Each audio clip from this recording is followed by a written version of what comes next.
Quels sont les enjeux principaux à l'horizon 2050 pour vous? Oh, les enjeux, ils sont multiples. Le premier, c'est que d'abord, la rive droite est une confirmation de son changement positif d'image.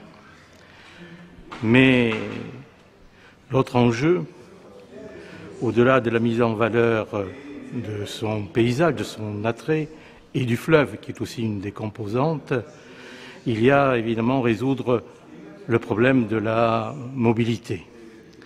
Et j'espère qu'en 2050, on pourra circuler facilement, d'abord sur la rive droite, proprement dit, aussi bien le long du fleuve que sur le plateau, mais aussi que l'on pourra aller sur la rive gauche facilement et qu'il y aura une interpénétration entre les deux parties de l'agglomération.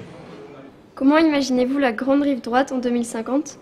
Je l'ai un petit peu évoqué, toujours très verte, parce que je crois que c'est une tonalité, avec un fleuve très actif, beaucoup plus actif, que l'on peut voir des différents promontoires ou belvédères qu'il y a sur le plateau, et en même temps beaucoup d'activités qui permettent de ne pas forcément aller sur la rive gauche pour aller travailler, et qu'on y aille pour le loisir, mais comme on vient de la rive gauche sur la rive droite pour travailler et pour le loisir, véritablement faire agglomération sans discrimination.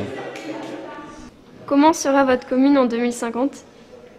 J'espère qu'elle correspondra, en petit bien sûr, à ce que je viens de dire, puisque j'ai une commune où on a le fleuve, où on a des activités, et j'espère qu'elles seront toujours présentes, et avec changer pour partie, en particulier avec l'innovation, et que la partie urbanisée laissera la place quand même à des espaces verts qui sont un écrin absolument indispensable.